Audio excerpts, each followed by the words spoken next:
Nos conocemos hace muchos años y el profesor Rafael Palomino es catedrático de Derecho Eclesiástico de la Universidad Complutense de Madrid. Es en la actualidad, fue miembro del Comité Asesor sobre Libertad Religiosa y de Creencias de la OSCE. Es miembro de comisiones ejecutivas sobre varias revistas y es autor de múltiples publicaciones. Tal vez su campo se ha extendido esencialmente en el ámbito de la objeción de conciencia, pero un tema como el actual, libertad religiosa y libertad de expresión, ha sido también una de sus líneas de investigación principales en los últimos años y, por tanto, yo creo que justamente su presencia en este foro puede ayudar y contribuir, sin lugar a dudas, a ese elemento que justifica esta última mesa, que es la de intentar armonizar ambas libertades. Sin más, y justamente teniéndose ese tiempo para no irnos más allá, tiene la palabra Rafael Palomino.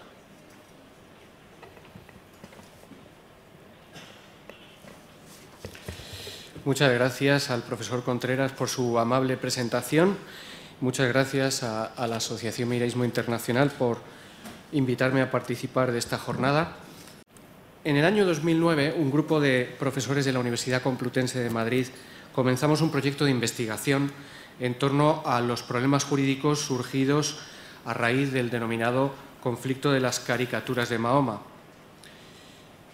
Pensábamos que se trataba de un tema de investigación interesante, pero quizá de forma un poco ingenua albergábamos también la esperanza de que la violencia inicial se iría mitigando poco a poco, conforme pasara el tiempo, conforme fuéramos olvidando que un día, en Dinamarca, un diario de poca difusión publicó unas caricaturas y que hubo una respuesta violenta y airada por parte de unos extremistas contrarios a la libertad. Aquella esperanza nuestra resultó vana porque la violencia volvió a reaparecer cada vez que se producía algún ataque satírico o simplemente artístico de cierta difusión contra el Islam. Los últimos episodios más relevantes han tenido lugar precisamente este año. En enero, la violencia se saldó con unos asesinatos en la sede de una publicación satírica francesa y con las posteriores actuaciones policiales que condujeron a más muertos.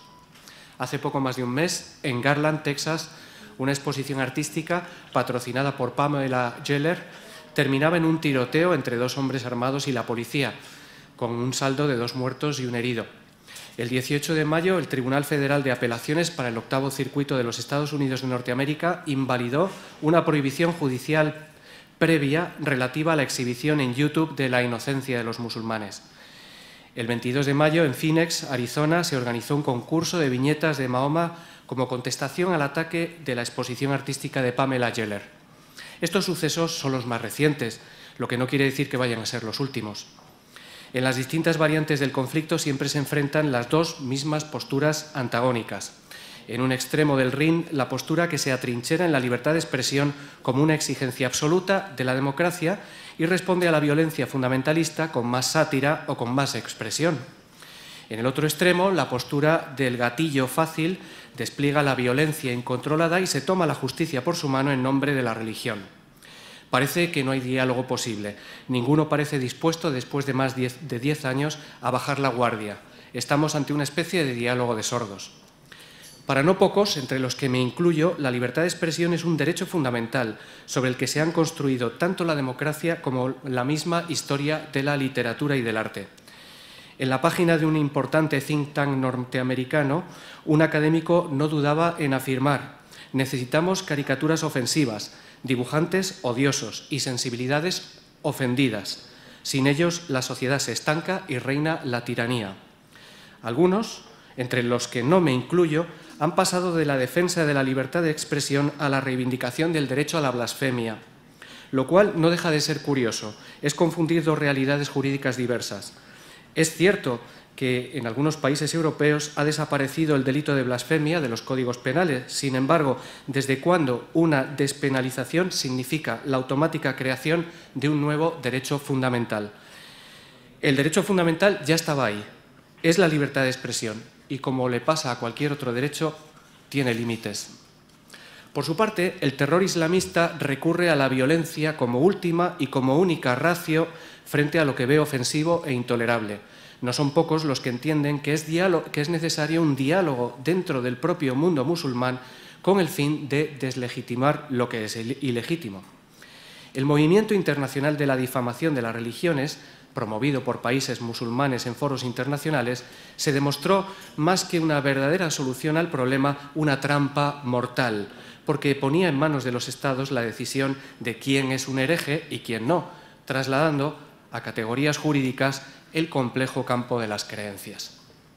Difícil va a ser que estas dos posturas que acabo de exponer de forma sintética lleguen a un encuentro pacificador. En primer lugar, porque entienden lo sagrado de un distinto modo. Por un lado, la sagrada libertad de expresión y, por otro, la sagrada imagen del profeta. Y, en segundo lugar, porque las respuestas a la mutua provocación son asimétricas. Es decir, a más sátira, más balas. A pesar de que muchos miran hacia el derecho buscando el remedio a este conflicto, no van a encontrar la solución ahí si los contendientes no reconocen el principio básico del derecho, que es el respeto a la dignidad de las personas. Ahora bien, ni la mayoría de los defensores de la libertad de expresión pretenden entrar en una espiral de provocación satírica, ni la mayoría de quienes reclaman el respeto a los sentimientos religiosos entienden legítimo el uso de la violencia. Y es a esas personas a las que hay que ofrecer argumentos serenos, con el fin de que no se alimente de manera indefinida la deriva extremista y se evite entrar en polémicas tan fogosas como inútiles. Dichos argumentos pasan por entender mejor algunos de los elementos del conflicto. En primer lugar, entender que la libertad de expresión es el derecho a opinar, informar, satirizar, etc., pero no es desde luego el derecho a no oír. Porque la dimensión negativa de la libertad de expresión consiste en el derecho a no expresarse, no el derecho a que no se expresen aquellos cuyas opiniones o informaciones puedan herirme. Dicho lo cual, no está de más recordar que no existen derechos ilimitados y que la libertad de expresión no otorga carta blanca al insulto.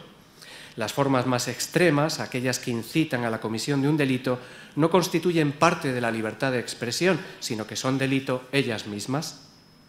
Al esquema tradicional en torno a la libertad de expresión es preciso añadir un dato, en mi opinión, esencial, que consiste en un cambio drástico del escenario o del hábitat en el cual se ejercita la libertad de expresión hoy en día. Y ese cambio de escenario viene determinado fundamentalmente por dos elementos. El primero de ellos es la globalización y el segundo, el distinto modo de entender las religiones en el mundo actual. Vamos a comenzar por el primero de esos elementos. La globalización ha producido lo que llamaríamos deslocalización de las comunicaciones. La limitación espacial de las noticias y de las imágenes ya no existe, lo cual resulta tremendamente problemático, porque en la comunicación el contexto es todo. No quiere decirse con ello que estemos irremediablemente condenados al relativismo cultural, a constatar que lo que aquí en Madrid es legítimo ejercicio de la libertad de expresión, allí en Pakistán es blasfemia y en consecuencia un delito que se paga con la muerte. Más bien quiero referirme con la palabra contexto a un elemento que aparece en una de las más famosas sentencias norteamericanas sobre la libertad de expresión. En ella, el juez Oliver Wendell Holmes subrayó que la protección más estricta de la libertad de expresión no ampara a un hombre que gritara en broma «¡Fuego!» en un teatro abarrotado de gente, causando el pánico. Ahora bien, en un mundo globalizado, como bien observara el profesor Navarro Valls en un artículo de prensa, no resulta nada fácil determinar si estamos o no en un teatro, si el teatro está lleno o vacío y si al gritar de forma falsa «fuego» quienes nos escuchan son bomberos o son pirómanos.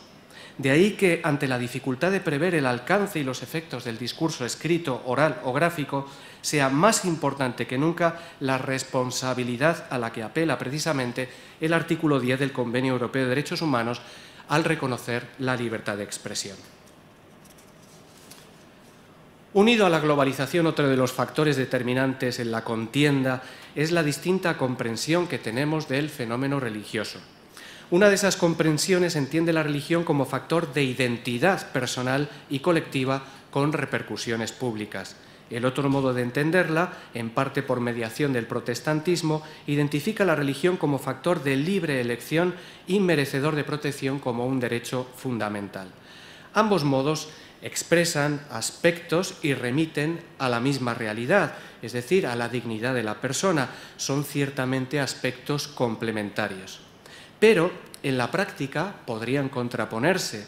Así, para la primera concepción, la religión está necesariamente inculturada en tradiciones y usos sociales. En la segunda concepción, la religión como elección, la necesidad de hacer viables en todo lo posible las elecciones religiosas de los ciudadanos propicia la exculturación de la religión o secularización de la comunidad política y del espacio público. La distinción no dejaría de ser un divertimento teórico, de no ser porque subyace en los conflictos que aquí tratamos. De hecho, se ha querido deducir en los episodios de las viñetas de Muhammad y en general en el aparente conflicto libertad de expresión versus sentimientos religiosos, una especie de choque o enfrentamiento entre el occidente poscristiano, que entiende la religión como una opción entre otras, y el oriente islámico, que entiende la religión como identidad de la persona y de la comunidad. En efecto, desde la perspectiva de la religión como elección, parece lícito criticar y debatir acerca de ideas religiosas descarnadas, generales, abstractas, que pueden elegirse o que pueden rechazarse, allá cada uno con sus gustos y elecciones. Y sin embargo, desde la perspectiva de la religión como identidad, no resulta tan aceptable criticar o insultar elementos que conforman la propia personalidad, el código genético espiritual de un ser humano o de una colectividad. Voy a ponerle dos ejemplos gráficos de esta distinta aproximación. Uno de ellos lo aporta el director del periódico danés donde se publicaron las viñetas de la discordia. La otra la ofrece un chico musulmán británico en una entrevista concedida a Saba Mahmood, politóloga de la Universidad de California en Berkeley. Pues bien, Fleming Rose, director del diario danés, en un artículo publicado en el Washington Post y titulado «¿Por qué publiqué esas caricaturas?», afirmaba: «¿Mi periódico ha insultado y faltado al respeto al Islam? Ciertamente no era su intención. ¿Pero qué significa el respeto?», se preguntaba Fleming Rose. «Cuando visito una mezquita, muestro mi respeto al quitarme los zapatos. Sigo sus costumbres, al igual que lo hago en una iglesia, sinagoga o lugar santo. Pero si un creyente exige que yo, como no creyente, observe sus tabúes en el espacio público, no está pidiendo mi respeto, sino mi sumisión, y eso es incompatible con una democracia secular». Y el joven británico entrevistado por Mahmoud afirmaba: «No me ha gustado lo que han hecho esas multitudes furiosas quemando edificios y vehículos en lugares como Nigeria o Gaza, pero lo que realmente me molesta es la falta absoluta de comprensión por parte de mis amigos seculares. Un insulto al profeta se siente como un insulto personal. La idea de que hay que superar este dolor me alucina. Si ellos no se sienten ofendidos por la manera en que se presenta a Jesús, y algunos lo hacen por supuesto, ¿por qué esperar que todos nos compartemos del mismo modo?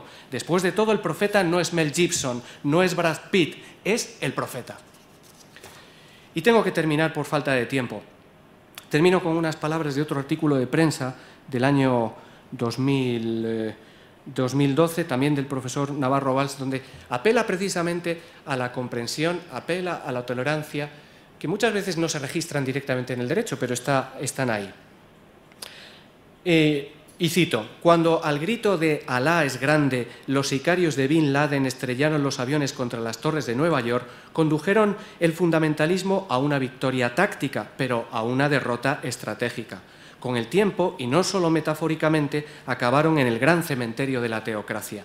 Al contrario, cuando el Parlamento y el pueblo libio solicitaban hace unos días perdón por el asesinato del embajador estadounidense y al tiempo pedían respeto por las creencias islámicas, iniciaban un camino correcto.